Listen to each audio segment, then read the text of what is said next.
Okay, we're on. Why do so many top biohackers swear by neurofeedback? And why is this topic so big at the moment and only getting bigger? This is Biohacking News. Welcome back to Biohacking News. I'm Tony Wright. And before we go any further, please do like and subscribe. So today's topic, or today's top story, is neurofeedback, a non-pharmaceutical approach to improving brain health, mood, and cognitive disorders. And biohackers and entrepreneurs and high achievers in every different area are loving it. Luckily, I've got a man who knows all about it on right now. Dr. Andrew Hill is a neuroscientist who specializes in biofeedback and brain training. He's the founder of the Global Peak Brain Institute. And he's been on before on this podcast a long time ago, Andrew. Nice to talk to you again. A long time ago. I think I had more hair and, we were all living in different places. So, yeah, well, here we are. And even the podcast has got a slightly different title now. But Andrew, it's really good to talk to you again. I have a long list of questions. Neurofeedback then is a real hot topic. Why is it exciting people so much? well, I think it's giving people tools to make actual changes in their brain. I mean, biohacking, probably even the first time we spoke, was still a little bit of you had to be in the know to know what biohacking meant. And if you use that word too often, the average consumer would roll their eyes and wonder what this strange stuff was. But nowadays, lots of people are embracing this concept of measuring and taking control of your resources. And I think for neurofeedback specifically, in the past few years, we've seen shortages of stimulant medications in the world. We've seen sort of less stigma around going after other mental health, health and wellness topics. So I expect that neurofeedback is blowing up because A, the technology is becoming more accessible, and B, the things that it's used for, nothing works as well as neurofeedback does. I mean, stimulants don't work as well for changing executive function as does neurofeedback, for instance. But you're getting really, in the biohacker world especially, we have several different iterations of neurofeedback. We've got traditional clinical, where you go to see a therapist. We've got programs like 40 Years of Zen, Dave Asprey's program, which is a little intensive, a week-long program. We've got sort of self-driving devices out there now that are one size fits all, that do sort of tailored work based on what the device is reading in real time, sort of consumer devices. We've got devices that tell you if you're meditating. So the field's exploding in the neurofeedback space, although it's still a little bit of a niche area to some extent. So I've done 40 years of Zen. You have? Probably since we last spoke. And it was pretty deep experience. And a lot of things changed in my life afterwards. I'm not sure if it was that or something else, but that's the case with a lot of biohacking, isn't it? Yeah, absolutely. Yeah. What was your experience? Did you have, I assume that you had some emotional access with that kind of program. You got in touch with feelings and creativity and flow states and that kind of stuff is the big top line experience. Is that sort of accurate? Yeah.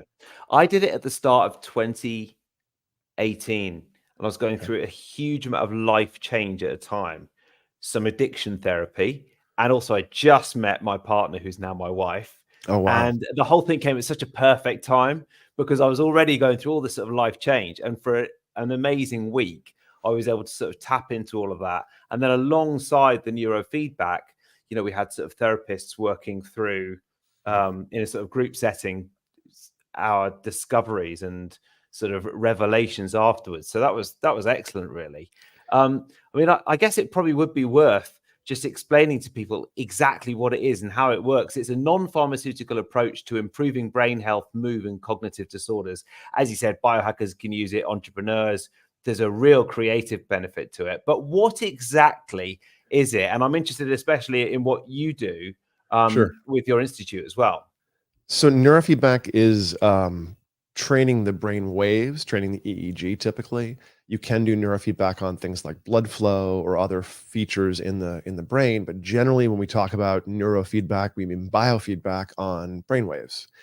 And when I say biofeedback, what I mean is you measure what the brain is doing in real time, and when it briefly shifts in the quote unquote right direction for a particular resource, you applaud the brain with auditory and visual feedback. So not all forms of neurofeedback are this, but most forms are this passive operant conditioning where you're just watching the brain and deciding, okay, let's for this exercise applaud the brain when it makes more alpha or more beta in a certain place. And it's mostly involuntary. The computer is watching your brain, you're sitting watching a screen, and the applause, the game is stopping and starting based on whatever your brain has just done, but you can't feel your brain waves. You can't really control them. So it feels like this kind of random, like I'm sitting and watching a computer screen, a little stupid game stopping and starting. Okay. But the brain is hearing, good job, brain, good job, brain, good job, brain. Nope. Good job, good Yeah. job, good job. Nope. Again and again for the little shifts it happens to be making. And the stuff you can train, the stuff you can see in the brain is generally the big gross resources, the stuff that is common to everyone. So you're not going to see the subtle things of thought, but you are going to see big resources on executive function in the area of anxiety, of speed of processing, of brain fog, that kind of stuff. So Peak Brain, my company, starts off with something called a brain map or a quantitative EEG. And I would say at least half the field uses QEEGs, and I would encourage folks that are thinking about neurofeedback to start there because it's a tailored process. You know, you it's an assessment of your brain. So, Tony, you're welcome to do a brain map with us at one of our offices, Mm. but we'll throw a cap on the head, squirt it Yeah. full of gel, and have you sit still for about 10 minutes, eyes closed and also eyes open, and get some baselines. And we have you do the world's most boring computerized attention test as well for 20 minutes. Just horrible. And we compare those three things, the one performance measurement and the two physiological baselines, to age match samples. And we see on a bell curve how weird you are in a bunch of ways, essentially. And Mm. for performance testing, for attention testing, it's pretty valid. You can look at impulsivity, inattention, reaction time, stamina, fatigue, that kind of stuff. But for the brain, you don't necessarily know what's good or bad. You just know it's different across people. But people are really weird. So the goal is not to say from brain mapping, be like the average or why aren't you average? The goal is to say, hey, look, here's some stuff sticking out. It often means X, Y, or Z. Do you care? Oh, it does seem valid for you. Well, then great. You can now go after it and change it. So brain mapping is often the assessment. Neurofeedback is this iterative process. So I mentioned how the training works, where you're simply measuring the brain and then applauding it when it briefly shifts. But the brain's always changing. And generally, we don't feel neurofeedback. We don't feel the brainwave exercise for a couple of sessions. Typically, around 3 sessions in, someone sort of says, hey, wait a minute. I think I'm noticing something. I think I'm feeling something. And then it wears off an hour later. And they're like, well, maybe not. Might have imagined it. And the next time, oh, wait a minute. Yeah, I feel like something. And for folks that are wondering, what are you feeling? A little calm, a little focused, a little relaxed. It depends a little bit on what you're doing for the brainwave training. If you're training up alpha waves in your posterior cingulate, which is that part of the brain involved with evaluating and orienting and threat sensitivity, well, you feel relaxed. And if you're working on, I don't know, beta waves in the left hemisphere, in the central area, which is involved with vigilance stabilization, you feel very clear, very on, briefly, subtly, and then it kind of wears off. But as you repeat the protocol, as you repeat the exercise, you get these little windows of effect that start to build up. And after you do around 30 to 40 sessions, you've created this permanent change. So every 20 or 25 sessions of neurofeedback, you can map the brain and see the changes building up. And in the course of about 25 sessions, which is about a month and a half of training, you can make about a full standard deviation on a bell curve for changes in executive function, anxiety, speed of processing, fatigue markers.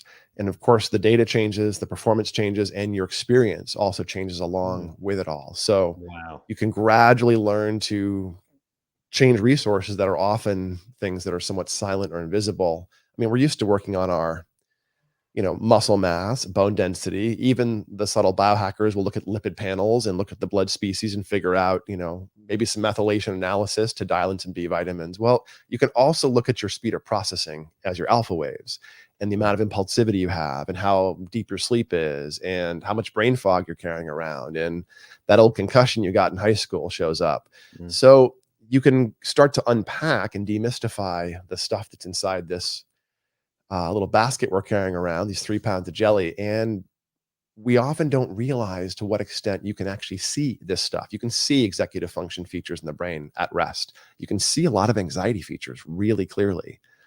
And so seeing these things starts to give you a different perspective on it, not just a diagnostic label or thing happening to me, but you start understanding the resources themselves, and that gives you a little bit of agency to start manipulating them. So I'm preaching to the choir in a biohacker environment. You guys all know, look, what is measured is managed, according to Drucker. So look at that stuff, figure out how the system works, and watching your brain and then building interventions to change it is kind of like looking at your blood panel and going, oh crap, I better back off on the ice cream. Those triglycerides are kind of high.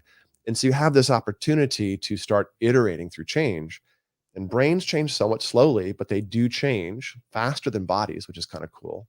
So over just a few months, if you track your sleep and your stress and your attention, as you layer in interventions, and we all know different interventions we can do, meditation, hyperbaric, red light therapy, neurofeedback, all kinds of stuff, you'll actually produce changes in the resting data that match what you're feeling and then give you that progressive ability to keep making change. So I love that Peter Drucker quote. I used that in one of my Drucker, books. what is measured is managed. Yeah, it's very biohacky as well.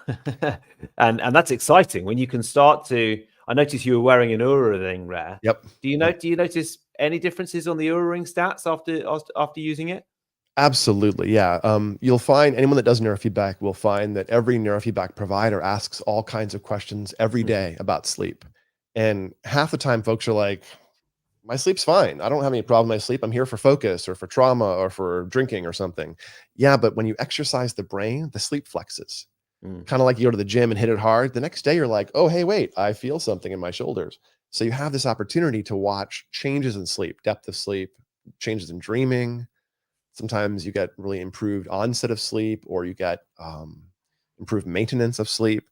So generally by exercising the brain, this little window of experience unfolds for about 24 hours after a brain training session, where there's some subtle differences in sleep, stress, attention, mood, speed of processing, creativity. And you capture that and say, oh, that workout did this. I think it did this. I might have noticed this.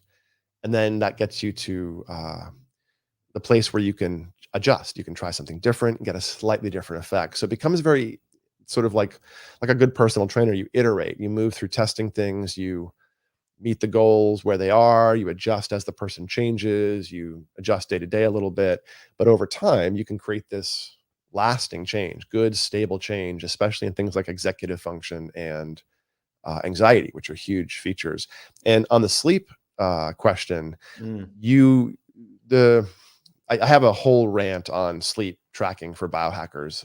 The takeaway for those who are curious is, folks, I really don't want you to look at your REM. I don't want you to care about it. I don't want you to believe it on the trackers. I don't want you to even think about it. REM is like your blood pH. If someone's telling you it's modifiable, they don't know what they're talking about.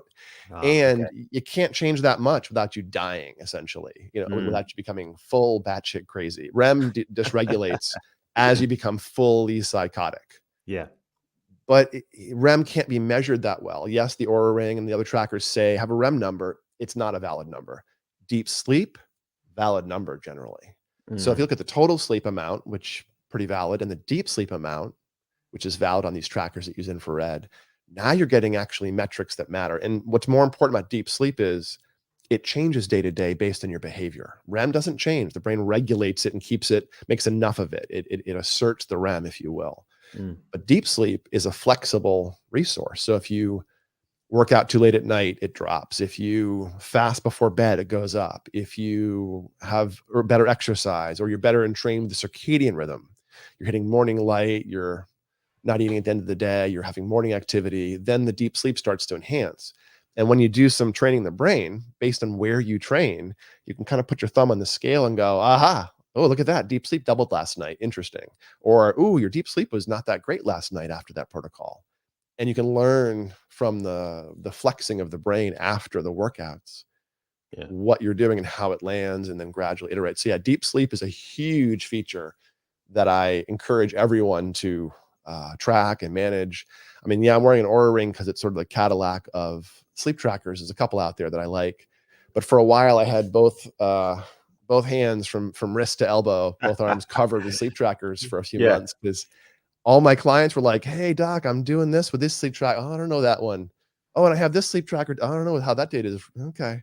So I had to wear all the different sleep trackers for a while to figure out my perspective on how they work and what's Yeah. interesting. But yeah, we ask a lot about sleep, and sleep is often a goal when you're training your brain. Um, what's really interesting about neurofeedback is the field was discovered.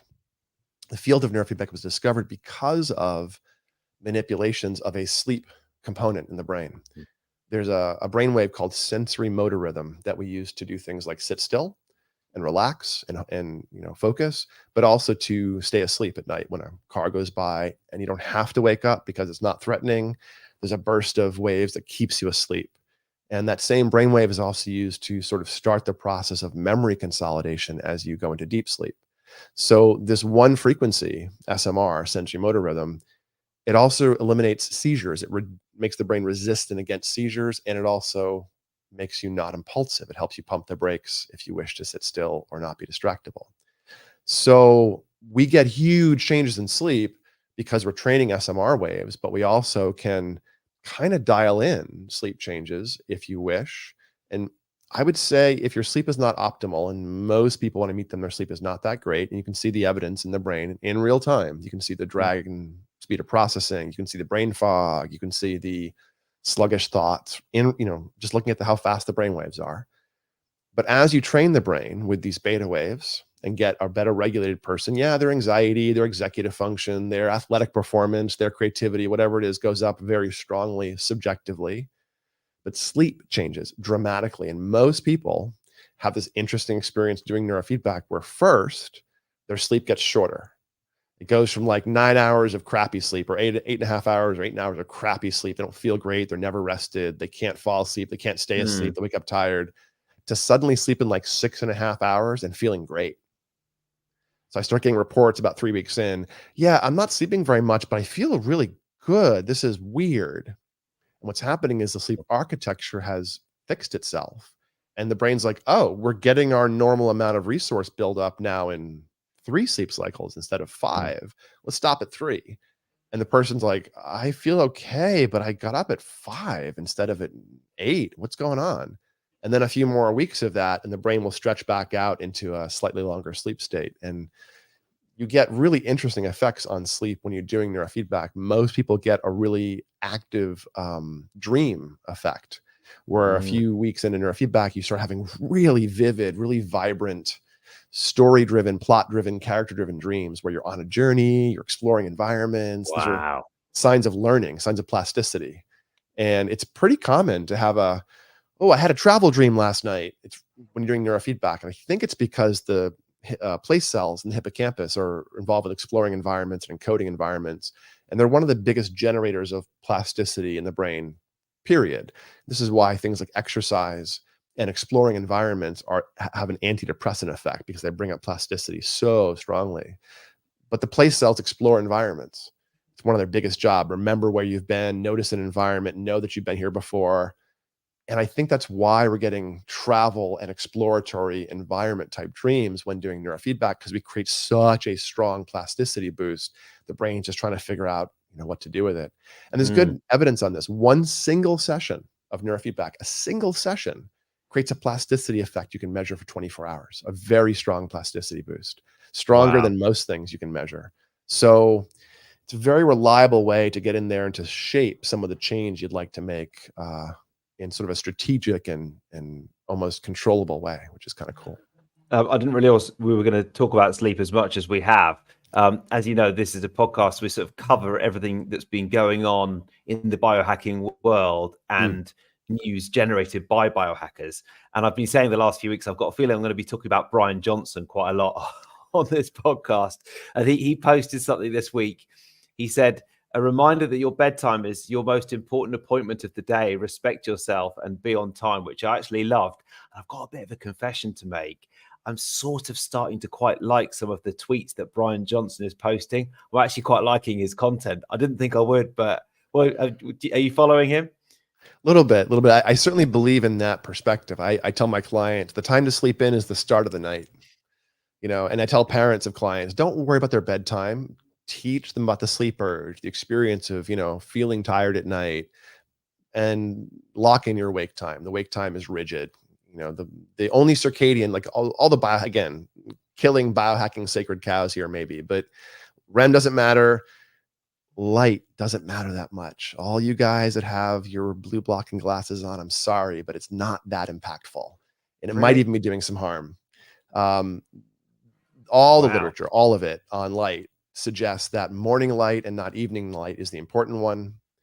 And you can absorb a fair amount of end of day light information and shrug it off from a circadian perspective. And more damning for these blue blocker glasses, the color of light is not what's important. It's the intensity of the light, not the color Mm, for causing circadian changes. So all you have to do is not have bright overhead lights on at the end of your day, and you've sidestepped all of the stuff that you might be trying to get done by wearing tinted glasses. So that's it. Morning light is huge. Evening light, not that exciting.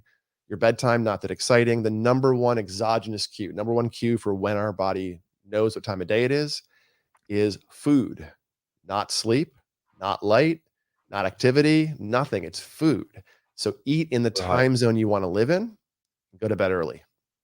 So that's really interesting you're saying that, because I was just about to say to you that I respected my bedtime last night in the style of Brian Johnson, but very busy day and I didn't get to eat until quite late. And I felt hot and full all night Yeah. and I just didn't Yep. sleep very well. So is that what you're sort of saying? Actually, we need to eat earlier based on where we're living. Yeah, there's good research on what's called ETRF, early time restricted feeding, as compared to intermittent fasting, where you just have a slight window. And the ETRF has a stronger, much stronger health promoting component. Part of the reason for circadian is that the melatonin signal that builds up at the end of the day, one of its primary roles, it does a lot of things, but one of the things it does is it drops blood sugar. So melatonin release suppresses the release of insulin completely. So as melatonin gets kicked off in the end of the day, you have a very strong drop of insulin, which is what encourages snacky behavior. Oh, I've got insulin to release. Oh, there's calories. From an evolutionary perspective, great. Store those, calories. From a modern world, not so great, because you can never, you can always just keep feeding the machine to some extent. So melatonin rising drops insulin. So if you eat at the end of the day, you go to bed with high blood sugar, or at least not low blood sugar. And having any significant amounts of blood sugar when you're sleeping suppresses growth hormone release. We have Right. a pulsatile. Those people above 35 have one pulse of growth hormone a couple hours after you fall asleep. It's a little, Mm, pulse. If you're below 30 or something, it's a huge pulse, but you also get little trickles of it all day long, all the time. But once you're 35 or 40, you get that one little circadian pulse, and that's it for growth hormone. So if you go to bed with a full stomach, no growth hormone for you, and you stay hot all night, your heart rate stays elevated, and you skim mm, the surface of sleep, and you never get deep sleep. And so you wake up having not gotten into the deepest reserve. And so you wake up tired and hungry. But if you go to bed hungry, or at least not fed, you wake mm, up full of energy and not feeling hungry, because that cortisol dip then surges back up, releases blood sugar, wakes you up in the morning. And so you have a cortisol and blood sugar support if you start off the night in fasting. But if you start off the night fed, then you just burn through all that calories and you wake up with low blood sugar, not that much cortisol in terms of circadian signaling. So it's a very difficult place to mm. manage from. And yet, a lot of Westerners, an awful lot of Westerners, eat late at night or feed their kids bedtime snacks. Yeah. And I do an awful lot of coaching around sleep because it's part of the big brain resources. And it's a shocking number of people that, I'd say most people eat too late at night unless they're actively thinking about it. Almost everyone I've ever talked to has this bad habit of craving, snacky stuff in the last couple hours before bed, giving into it, and then having suboptimal sleep because of that. Because when you eat, it takes the body 3 to 4 hours to process that Yeah. calorie. And so if you're eating at 8 p.m., going to bed at 10 or something, well, by eating at 8, your body just shifted, it presets the circadian rhythm now by 4 hours. So your body doesn't know what time of day it is. And the human circadian rhythm is longer than the Earth's cycle, longer than the photo period of 24 hours. So if you don't entrain your circadian rhythm to the Earth's rhythm every day, it starts to slide past and you end up with a lot of dysregulation. There's good research showing that people that work night shifts have a lot of significant health challenges. And those that don't stay on a stable shift, that have a rotating shift, like nurses and things that have, human service work that Mm. changes, have incredibly strong risk factors for Oh cardiovascular, yeah. anxiety, and Yeah. sleep, and all kinds of things. So eating affects your sleep rhythm. So you can actually get away with working night shift and traveling across time zones if you keep your food consistent. A big trick is, when I go to the UK or over to Europe, 3 days before, I look at the time zones of the food, of the meal times in the place I want to be, and I do 2 hours a day for 3 days before, and I approximate that meal time. And I show up, I live in Los Angeles, so it's kind of a big time zone jump to go to, Stockholm or London or something. And I've gotten it down so I can go there and have no jet lag when I get there. None. Mm. I slide right into the time zone. I'm a little bit up late that night with some extra energy. By the next day, I'm living in that time zone with zero adaptation. And I get home and it takes a little bit longer, extra day or two come in this direction for me. But it's food timing that's doing all of this. So I would give biohackers some advice about watch that food timing. It's actually a bigger deal on sleep and circadian and stress and immune. It's not just about your fasting window and your blood sugar. It's got all kinds of other regulatory components to it. And what time do you eat in the evening? Yeah, I don't eat in the evening. I usually eat 1 or 2 meals a day. I'm usually done by about 4 in the Mm. afternoon. I get up at 4 a.m. or before usually. Oh, I'm Andrew, you're a machine. Well, I own a company that has worldwide clients, and we have a lot of East Coast US presence. So I tend to live on a East Coast US/European Mm. afternoon time zone, essentially. But no, I generally am done by late uh, uh, midday, early afternoon, and then try also to fast in the morning for a few hours as well. So I tend to eat within about a 6 hour window. I'm a middle-aged dude, so I can get away with that kind of stuff. A lot of people can't. For folks that are biohackers that are women listening, if you're below 30 or 35, be really careful with things like intermittent fasting and macronutrient Mm. restrictions because women's bodies are magical. They can adapt to anything, and they do quickly. From an evolutionary perspective, the body wants to not be sort of stressed and dealing with things. So female bodies adapt a lot more quickly than male bodies do to things like metabolic stressors, and because of that, women can't get away with aggressive fasting, aggressive macronutrient restrictions if they are still dealing with all the complexities of the hormonal system. So if you're postmenopausal woman, you can get away with fasting like a dude because you aren't going to crash your hormones the same way. But if you're not, you got to be really cautious to get enough good fats in and to not have too much of a restriction of calories to avoid down regulating. One quick tip there for folks that are wondering, well, how do I do it then? Is think about caloric deficits in the time scale of a week, not a day. Don't be in a caloric deficit every day, and you'll prevent yourself from adapting too rapidly. This is probably true for men and women, but do think about a caloric deficit at the level of a week. So, maybe you have one fasting day or a couple of more aggressive fasting days, but other days you're not in a deficit. That'll keep you from hyper adapting too much, so to speak. Mm. Okay, now the other story that I was very much looking forward to talking to you about, and that is because I know you are a biohacker who likes to try out the various toys on offer. And that is a story that's been in Medscape around brain training. And obviously, it sort of ties in with what you do already. Does brain training really improve cognition and forestall cognitive decline? And this article really looks at the various sort of brain training devices on offer, everything from games like Brain HQ to Mhm. sort of more sophisticated neurofeedback. But one of the things that's very interesting, and obviously longevity is a huge topic on this podcast and for biohackers in general. It shows that some forms of brain training may well help sort of stop cognitive decline, which is absolutely massive. And Yeah. really, with longevity, we all want to live longer, but we want to sort of live long and happily, don't we? And healthily. So what do you think about this concept of brain training? And then what are the sort of different types of brain training devices that you've tried? Brain HQ is a game, so we could talk about that. And then there's gadgets like Brain Tap as well. Yeah, unfortunately, the vast majority of things out there that are pointed at the consumer don't work.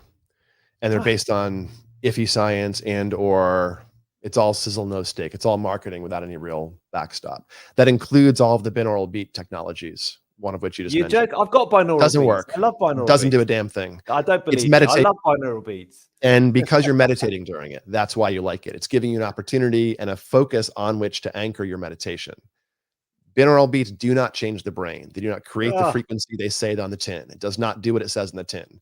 It may do something for you because it has a ritual or a practice or a focus, but an alpha wave binaural beat does not produce alpha waves in the brain. Does not happen. Humans do not have a frequency following response for auditory. okay.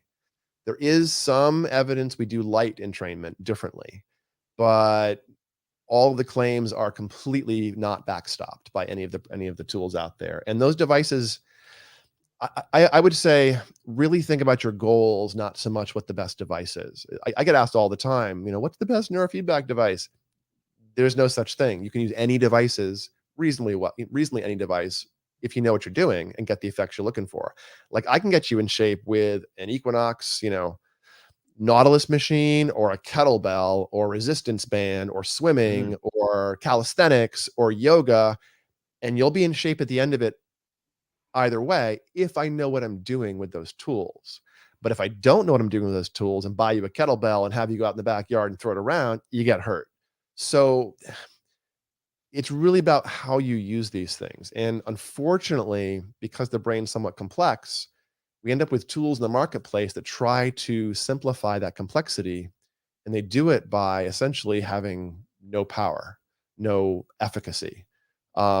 So I'm not a big fan of most of the devices out there. All of the cognitive training games you described, the things that, memory games and computerized testing games, those things have really good research showing that there's no skill transfer. You can get better in the game context, but doesn't transfer out into your life.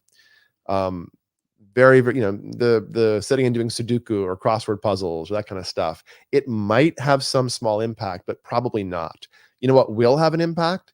Replacing the roles and the engagement and the pressure of the environment in your life. So I used to teach gerontology at UCLA, and a big piece of healthy aging is role replacement and role continuity. So if you're a military jet fighter and you retire from that, maybe you teach flying and retire from the military and fly commercial, and then retire from commercial and teach physics in high school and have all your examples be flying examples. mm, So the role continuity, tapping into the expertise, the passion, the things that feed you, mm. that can be maintained and should be, even as the things you're doing change career to career or life stage to life stage. So I think you'd be better served finding the thing that you like to do that is like the things that challenged you historically, not trying to find a particular biohacking device. And if you have specific needs, well, then you can think about the need first, and that'll inform the device or the approach you might want to take. I mean, if you have a post-COVID brain fog, it's not about the particular device, it's about the metabolic hit you've taken, and now you might want to blend hyperbaric and red light therapy and neurofeedback and some peptides and some cold plunges and some saunas, and any of those things, all of those things will have an impact. So it's not so much about, did I spend the right money or can I spend the right money on the most important device? It's more about, well, what is the plan? Where are you going? What does success look like? How do you know you're getting there? Do you have assessment tools? And are the things you're doing moving the needle for you? And a lot of stuff out there doesn't move the needle, and or it ends up being an expensive device you purchase and put in a drawer because you aren't quite sure how to use it or what the outcome criteria are, or so I encourage folks to start simply. You don't need devices for biohacking. Meditation, exercise, walking, sleep journaling. You can do a lot of this with no tech whatsoever. And then if you want some tech, you can, grab a sleep tracker, maybe an HRV assessment device or HRV biofeedback, and then EEG biofeedback. This will go up the complexity hill as we go. But I also think that we're often throwing lots of resources and tools and interventions at ourselves without really knowing what the underlying system is. So I really do encourage folks to do things like brain mapping alongside a blood panel for your triglycerides, and full panel alongside maybe Apollo Health Recode program to look at all the 37 factors that drive brain aging. And from there, you can then extract a coherent plan. Your plan might have this tool or that tool attached to it, but I think that because we're getting access to really fun, shiny objects now, we start to think of the tool as the intervention. And it's not. It's just one of the things you might want to use to get someplace. So think about goals, not diagnoses. Think about success and what that looks like, not which gadget you're getting, basically. Yeah.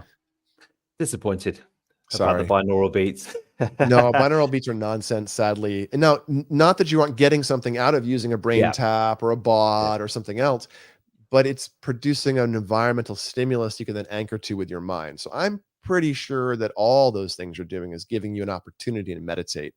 Mm. And I would say try the same practice, but try it with a meditation or an anchor or a mantra or something else and see how you feel afterwards. Maybe you'll feel just the same. Yeah, yeah. Now, there's some very vigorous tree cutting or lawn mowing going on outside my window, so I hope you can't hear that too much. And I know there's quite a few people watching this live as well, so I hope you can't hear that too much. And since we relaunched the podcast, we've been doing podcast and then a review. And I know you've got a review for us. What is your review that you've got today? So, of course, for 25 years, I've been doing neurofeedback, which, the field of EEG is 100 years old this year. So we're just barely scratching the surface in terms of getting into the brain.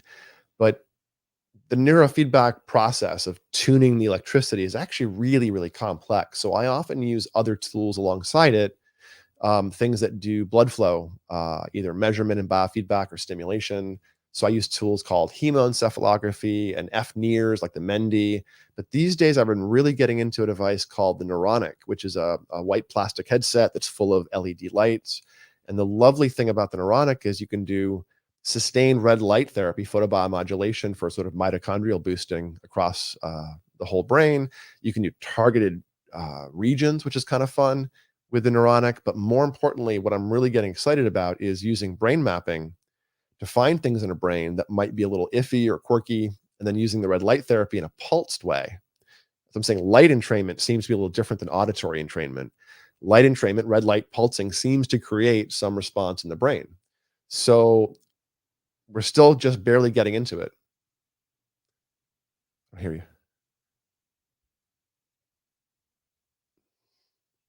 Huh. I'm very sorry. That was entirely my fault. Because the tree surgeon was going so mad outside. I muted my my mic for a sec. No but I worries. was just saying, Andrew, is this something that people can buy? They can. Yeah, Neuronic's an international company. You can go on their website and purchase it. I think the coupon Dr. Andrew Hill might save you a little bit of money. But more importantly than the device, again, is what you do with it. So what I would encourage folks to do if they get any photobiomodulation, the Neuronic is my favorite one. But before you start jumping in and doing red light stim, look at your brain. Figure out where in your brain, where in your cortex you may have unusual frequencies or stuff that's stuck or inflammation. And that will actually give you the ability to target the photobiomodulation to your brain in a way that is targeted, but not as finicky or as subtle as measuring electricity in real time, which is a lot more, in the weeds. So I'm a big fan of the Neuronic, and we're doing a lot of brain mapping now, looking at resting baselines, designing protocols for the Neuronic, and then mapping again a few months later. And without doing neurofeedback, just using stimulation, you can actually see changes, especially in some of the gross features of fog and speed of processing and the metabolic stuff. So I'm a big fan of photobiomodulation, PBM, for the metabolic end of the pool. Post-COVID brain fog, concussions, accelerated aging, mold exposure, Lyme exposure, heavy metal exposure, these neuroinflammatory signatures. And folks might be interested to know, in a brain map, an acute EEG, and a concussion looks just like post-COVID, looks just like Lyme or mold exposure. You can't really tell the difference from the causes of brain fog at a high level. It all roughly looks the same. So we get a lot of people with these sort of autonomic phenomena on top of the psychological, if you will, phenomena these days. Some of that's, I think, the environmental stuff with COVID, but I'm a big fan of the PBM stuff when you are trying to take the whole system and do something broad to it, like anti-aging, recovery from a brain fog or an injury. So yeah, Neuronix Neuradiant 1070 device is my new favorite toy. Not a toy, it's kind of expensive, but I've been using it a lot personally and noticing really interesting effects. I mean, everything I do, I generally do to myself before I recommend them for other people. Not so, I'm 25 years plus into doing this stuff. So not every single neurofeedback protocol do I, try but the photobiomodulation I was resistant to for a long time because I thought it fell in the same category as these binaural beat type of devices, which Mm. I don't believe in. And yet I got my hands on one and was like, oh, okay, this does something. This feels like something. And then I started looking at brain maps before and after doing red light therapy. And you can see changes. You can see changes Wow. built up over a few months. So I think it's a And it's shining lovely, light at different frequencies and at different time zone sort of timings around your scalp, I guess. yeah. It's 4 quadrants in the central strip, and you can sort of decide which quadrant is lit up. And you can decide if it's a straight glow of red light, 1070 nanometer light, which feeds mitochondria, or you can pulse the light in a brainwave frequency, which might actually work on the frequency the brain is struggling with. It might enhance that frequency, Cool. is the theory. Seems to work in the data. I don't yet know the mechanisms fully, so I'm a little cautious about saying, Yeah. how it works. But we're getting data changes that are similar to what you might get from the fine tuning. It just works on a different set of goals often. So sometimes with biohacking clients, I'll combine, we'll do neurofeedback and EEG work and creativity and anxiety and peak performance. Might add some red light therapy. We might give them biohacking coaching around macronutrients or fasting. But it's a little bit different person to person. So you have to, Mm. again, I'd encourage folks. My one, not criticism, but concern about the biohacking world, the industry, if you will, the marketplace, is that people are often looking for a solution. They're often suffering in some way, and they're like, well, what's the best solution I can buy for this problem? And there's this sort of consumerist, let me grab the next thing, the next thing, the next thing, and try to find the best thing. Sometimes you just need the right knowledge and what to do, not the best device. So Mm. again, think about goals, not symptoms, solutions, not diagnoses, and then you're able to architect your way there. And I think the red light therapy is a really interesting tool for a lot of stuff that the fine tuning of the EEG isn't quite as effective for. So Yeah, I want to try that out. And I tell you what, when I'm in London, I'll definitely come and pay you a visit at the Peak Brain Institute. I'd love to get that mapping and see what happens. I mean, it sounds fascinating. yeah, you can do Yeah. acute mapping too. So brain maps are the same day after day after day after day. Brain doesn't change much across months unless you do something, but you can do something to it and see the acute changes. So maybe you're really interested in paracetam or CMAX or CLANC or something else in your lifestyle. You can do a clean brain map and a contrast brain map with caffeine or something in your system and see in real time what your caffeine or racetams or methylated B Wow. vitamins are Yeah. doing in real time. It jumps right out visibly. You can see performance and brain changes. Even a single cup of coffee, night and day for most people. And No it's way. super illuminating to see what your Adderall does, or your coffee does, or your cannabis Mm. does, because it makes total sense to you. And yet it crystallizes some perspective on what's happening when you look at it. So Mm. Well, Andrew, it's almost 4 o'clock, so I'd better go and eat pretty soon. Otherwise, I'm going to be that's too right. late on the Andrew Hill eating That's right. protocol. But I've really enjoyed chatting to you again. Let's not leave it 6 years next time. I know, Tony. Let's definitely. Well, you're welcome to come to London or Sweden for a map. If you're in the if you're in the US, of course, too. And for any folks listening, they can get a discount on brain mapping at any of our offices. So normally it's about a $500 or 400 pound membership throughout the year, and you get access to maps. But we'll cut that in half, so you can get a half price map for any listener if they want to come to the Stockholm or London office or any of the US locations. We'll get you guys a brain map for. In the US, it's $250 once a year for unlimited access, sort of biohacker special to do all the investigation. And overseas, it's the same rough amount of cash for 2 maps. So you end up with this ability to do some testing yourself and get into the brain coaching stuff with us over there. Well, that's great. We've got quite a few people watching live, and then obviously when the podcast goes out next week, it'll be fascinating to see how people find that, and I will report back once I do it as well. Great. Unless Wonderful. we find something really bad, and then I won't. Well, if you find something really bad, you can change it generally. I mean, there's nothing really bad for you right now, I can tell. You know, there's a handful of things in the brain you can almost always change, and there's a handful of things that are tough to change. But those things that are tough to change are not happening for you. So the things that are easier, anxiety, stress, sleep, attention, mood, speed of processing. So a lot of stuff that we often think of as stuff happening to us is stuff you can actually get in there and manipulate, which is great. So Andrew, great to talk to you. Thanks for everyone for watching, and we'll chat again soon. Thanks, Tony. Take care. Thanks for having me.